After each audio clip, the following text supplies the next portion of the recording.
ECSI fans, you want to revolutionize your sports investing habits? Allow me to tell you about WagerWire. WagerWire is an app that helps you become a superior bettor by allowing you to sync all your sports books and track all your bets in one place. See your current action, your betting history, and stats. You could also sign up for sports books and collect bonus offers. Follow them at WagerWire on X, as it's the best account on the platform. Head to App Store or Play Store now and search WagerWire and download.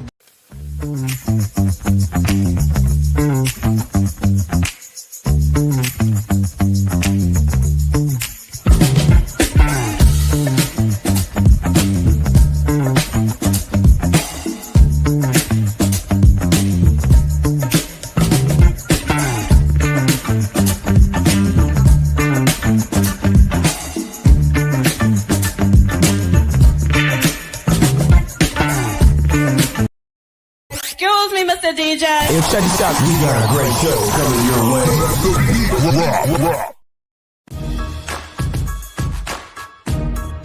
From the ECSI Sports Studios, it's the Midday Market Report with Jeff Dawson.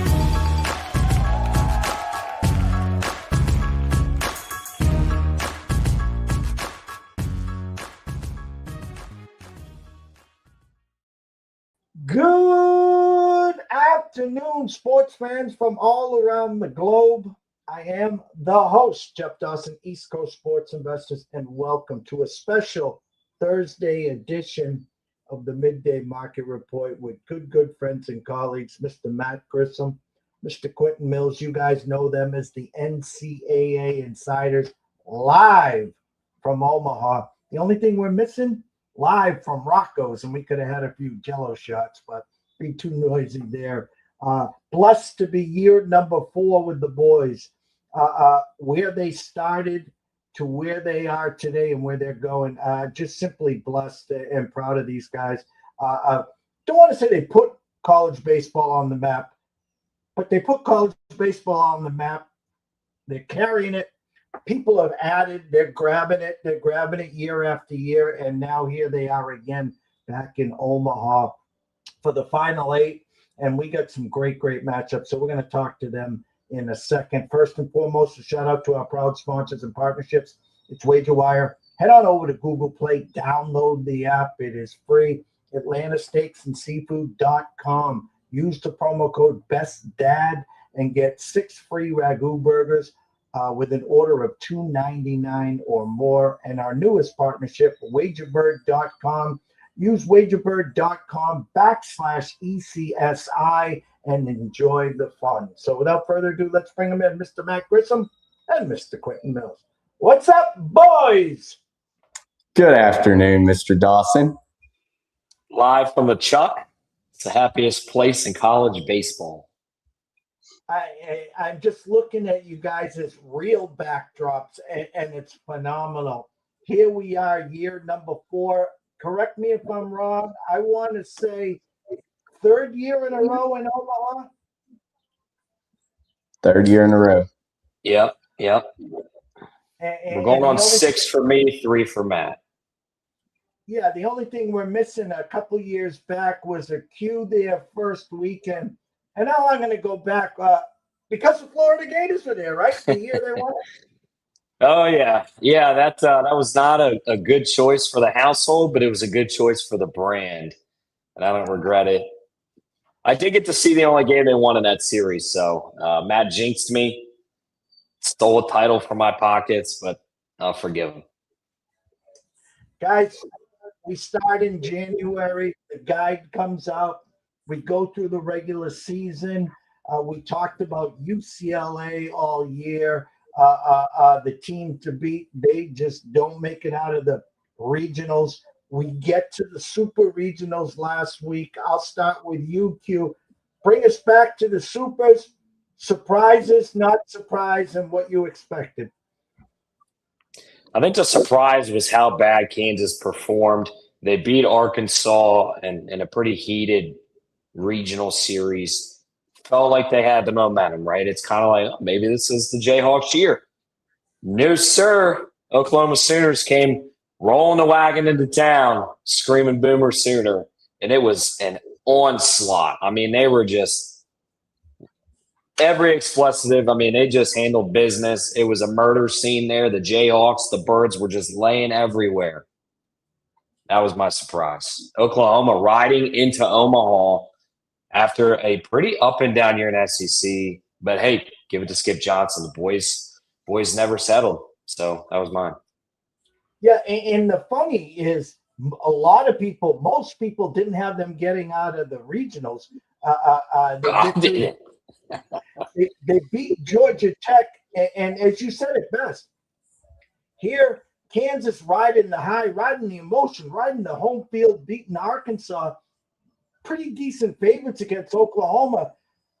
The Oklahoma Sooner Boomer Schooner, or whatever you want to call it, not so fast. This team is cooking with Crisco, and we'll get to them this weekend, but holy shit, UMass. Yeah, I mean, I'm right there with you. Oklahoma, probably the biggest shocker to be here. But West Virginia and Troy, Alabama, they kind of got an easier draw in the supers. But I'll take you to North Carolina. You lose game 1 to USC in pretty insane fashion because you don't expect Mason Edwards to struggle and USC be able to win. And the way that they dominated there late in that game, and then for North Carolina to rally in game 2 and take game 3 in just an absolute classic of a college baseball game.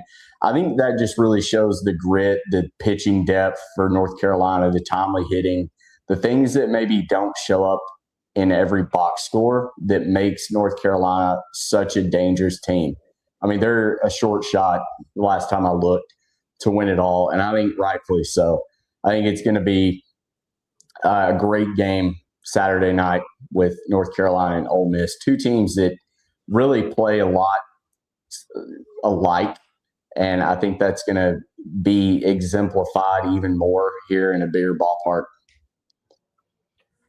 I had Nick on Tuesday, not to take away from this weekend. Matt, your thoughts on the new South Carolina head coach? Surprised? I'm not surprised. I think in our group chats, they had been saying that for several months. It's good for Kevin Schnall. I don't know what that – I've seen Coastal Carolina fans are upset, rightfully so, when you lose your head coach after years of success. It sucks, but, the SEC is the cream of the crop in college baseball, and it's going to continue to get better now that Kevin Schnall's the lead guy there in Columbia. Q? Yeah, listen, he put 25 years in there. He was a player there. He raised his family. The SEC is the job, right? Everybody wants that. He turned it down once with Tennessee for reports that we had heard. He doesn't have to move out of state. It's pretty close to Myrtle. But listen, this is what happens in sports, right?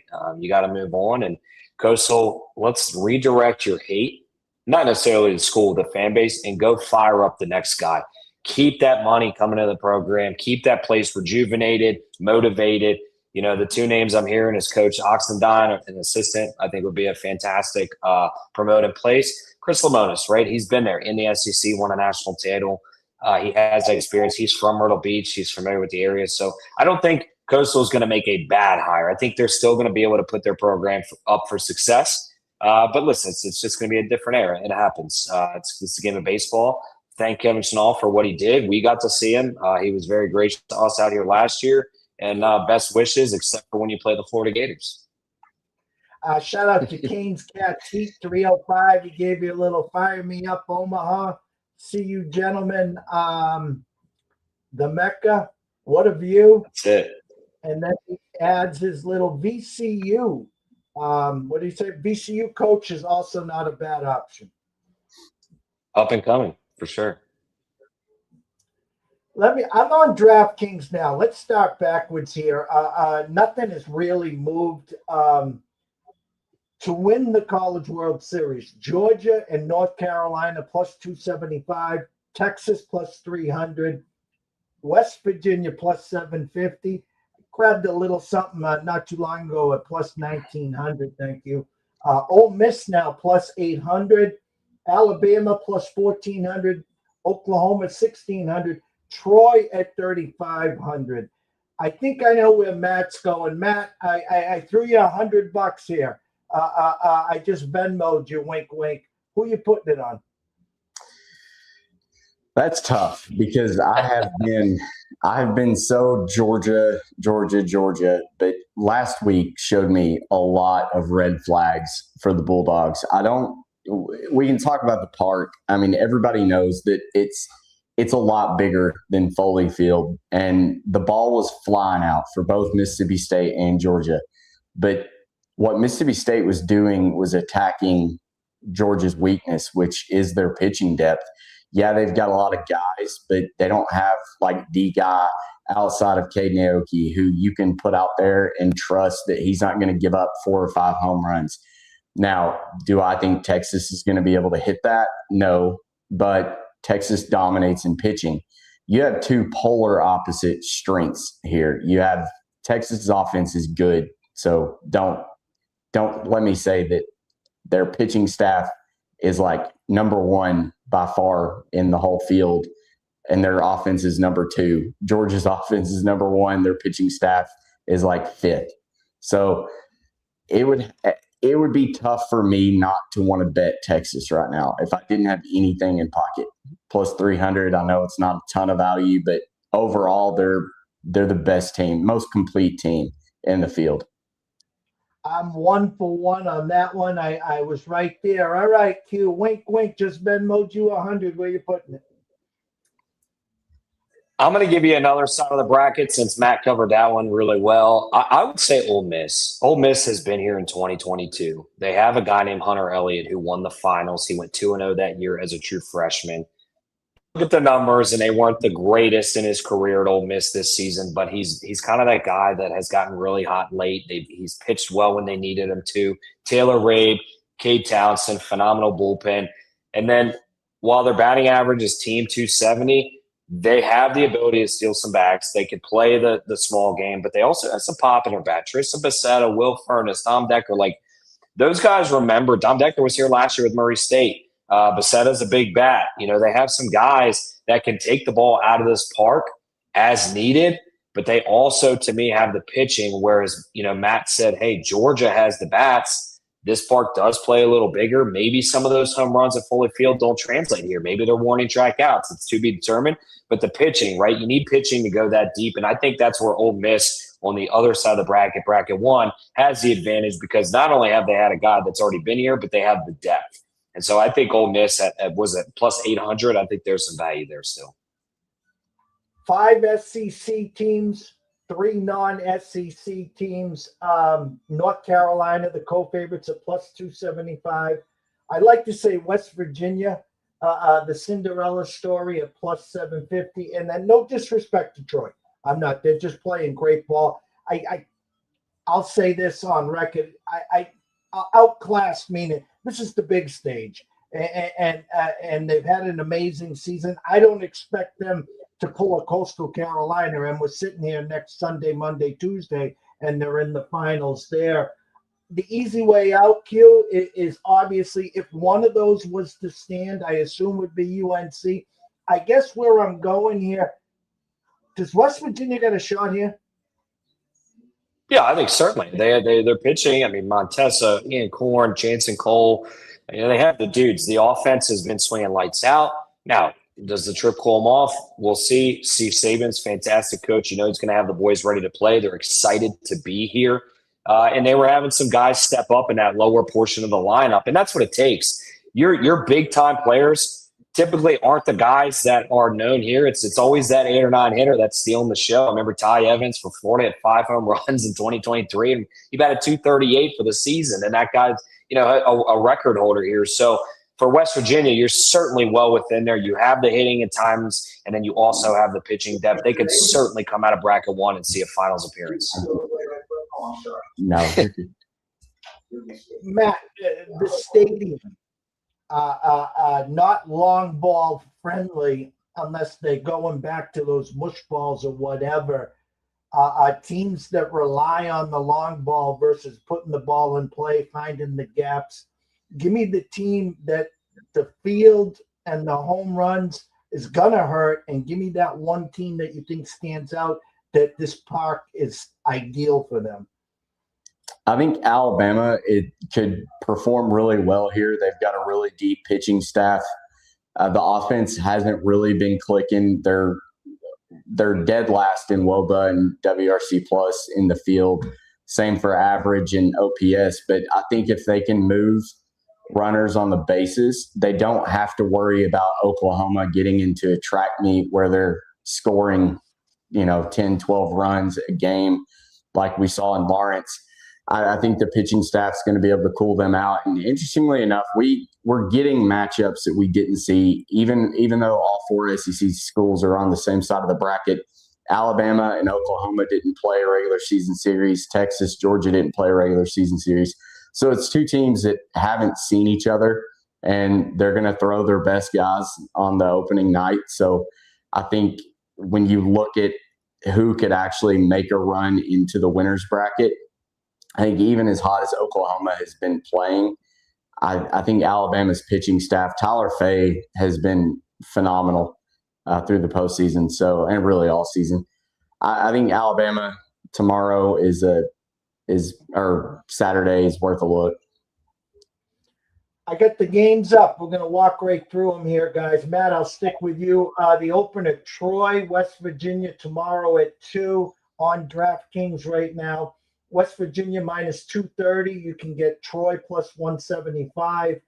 Under over 10.5. Juice to the under minus 120. If you like West Virginia and you don't like the money line, minus 1.5, minus 130. And Troy plus 1.5, plus 100. Where's your eyes?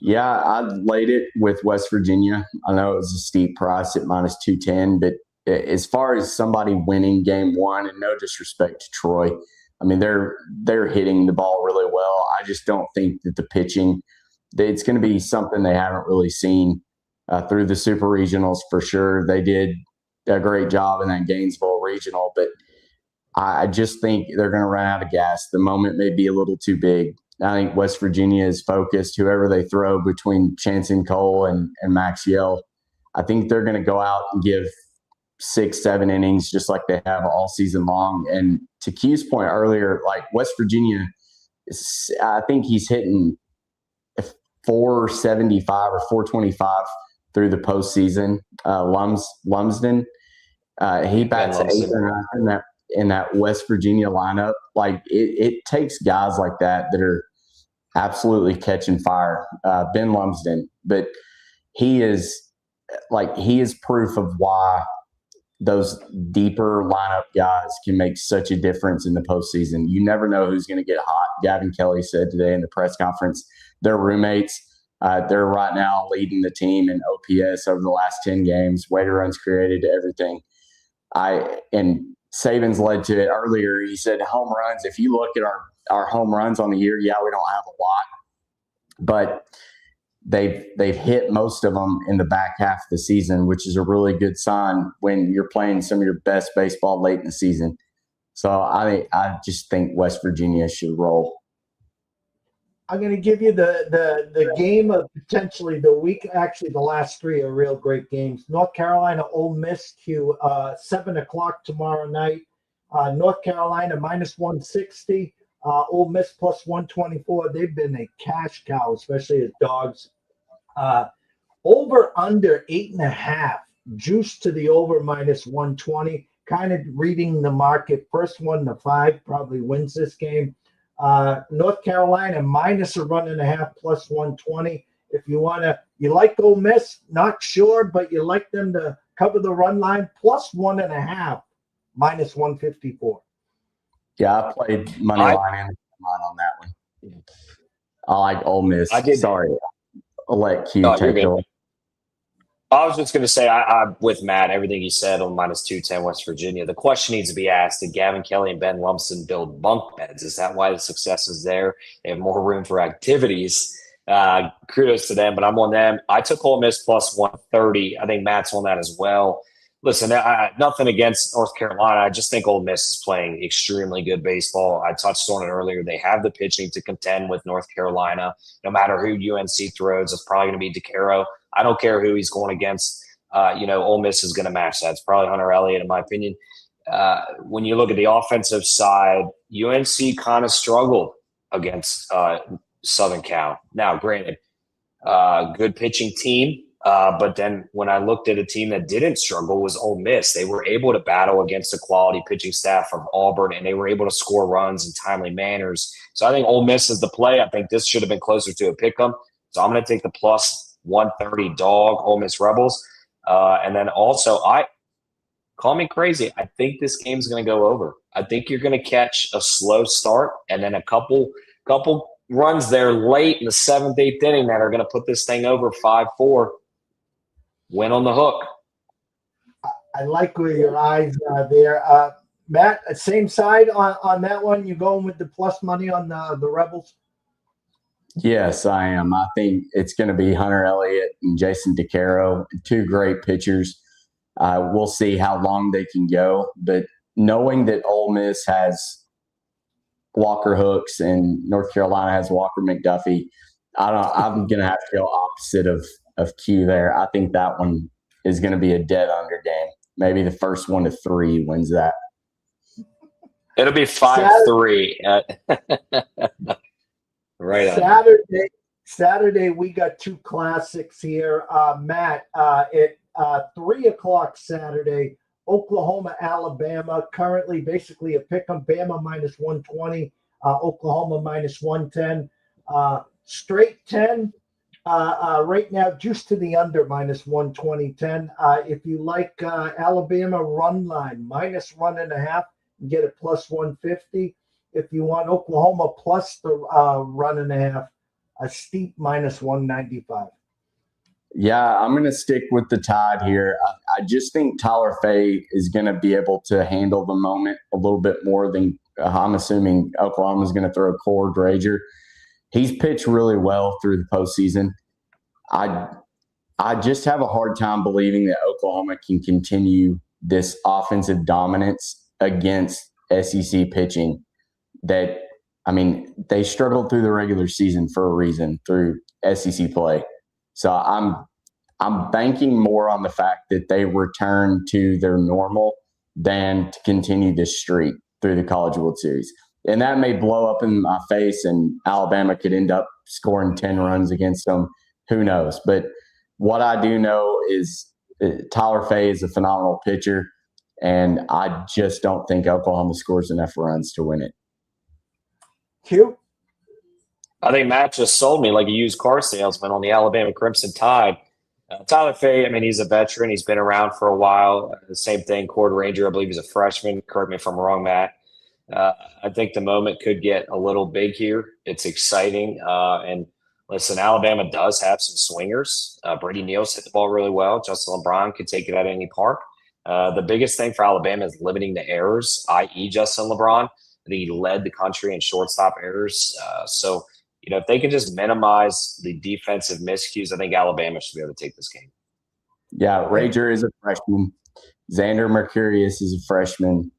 Yeah. Those have kind of been your two best starters here as of late. Yeah.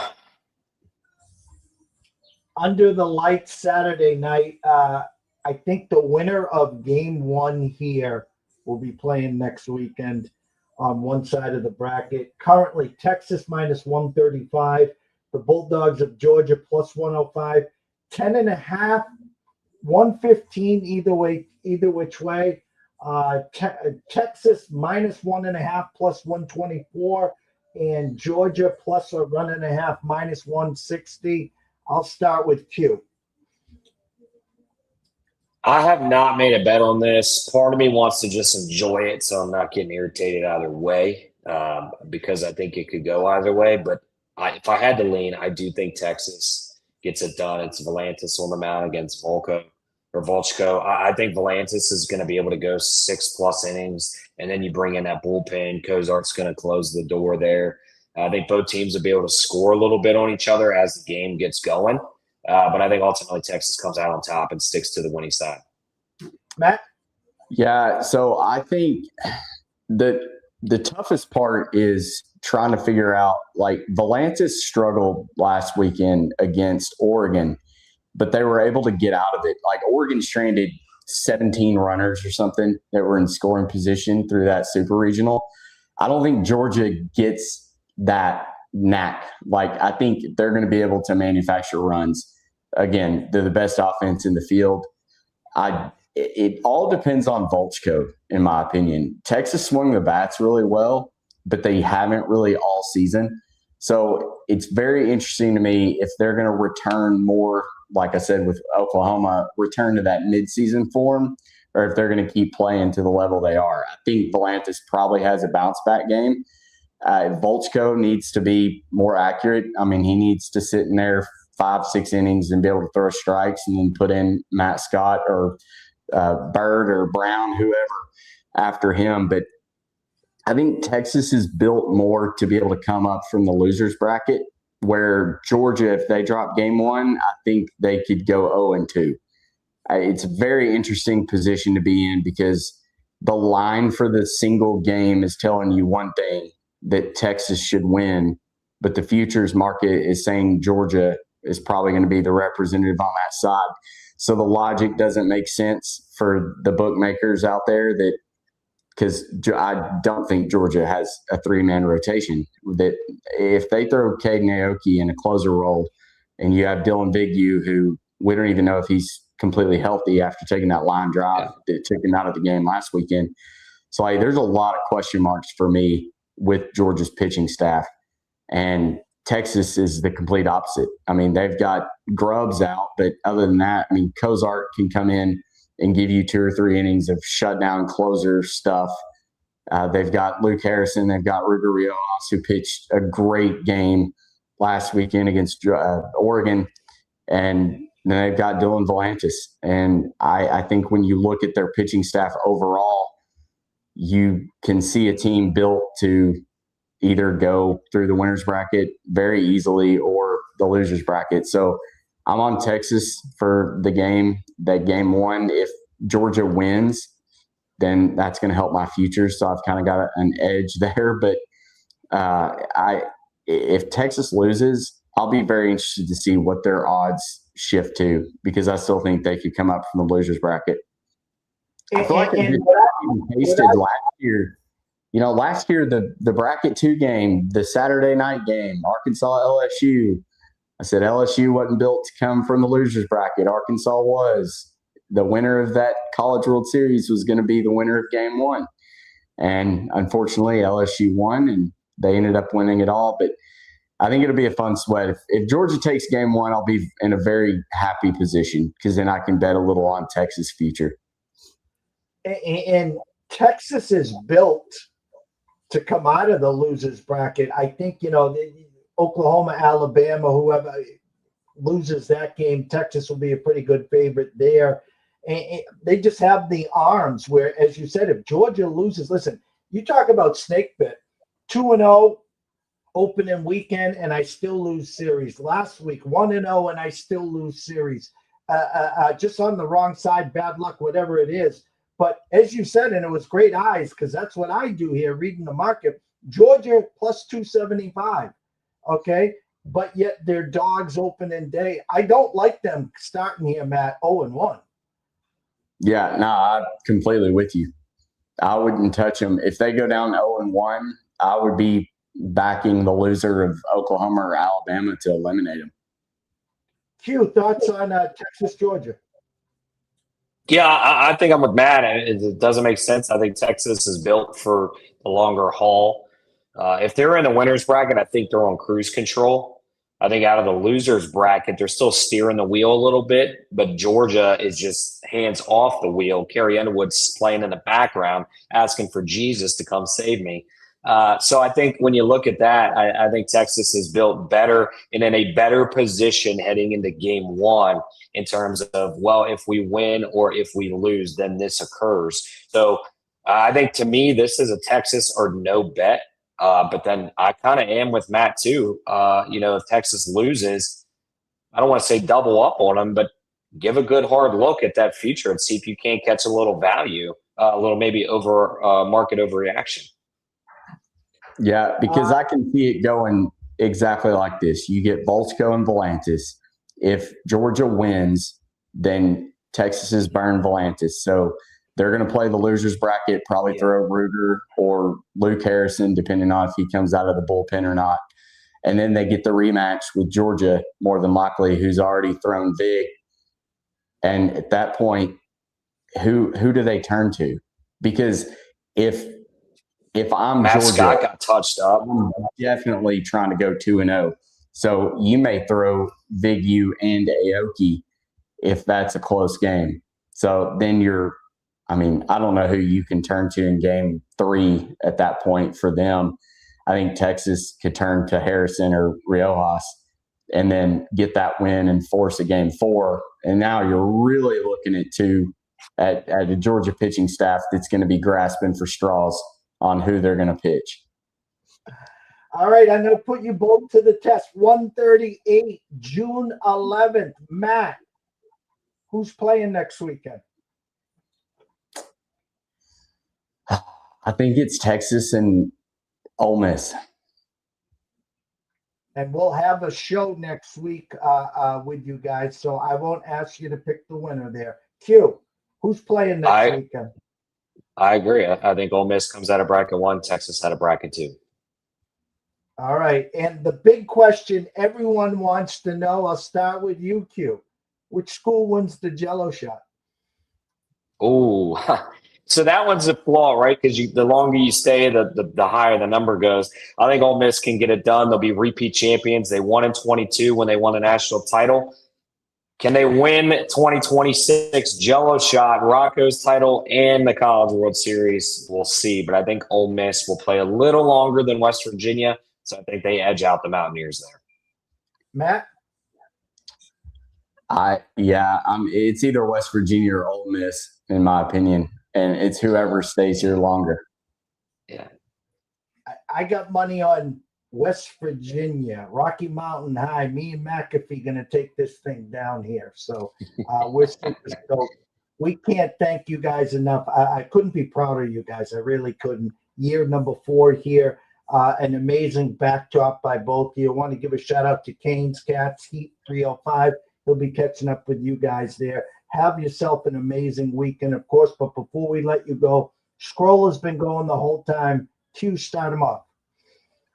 Social media, Q Millie, 3 L's, 2 Y's. We'll be tweeting out all week. And then collegebaseballinsiders.com. Matt will have all the updated information after every game or every night to keep you in the loop. No other website does that we know about. So if you're looking for up-to-date information, Matt's got you covered 24/7. collegebaseballinsiders.com. Matt? Yep, I'm at M. Grissom. You can follow us at The Insiders.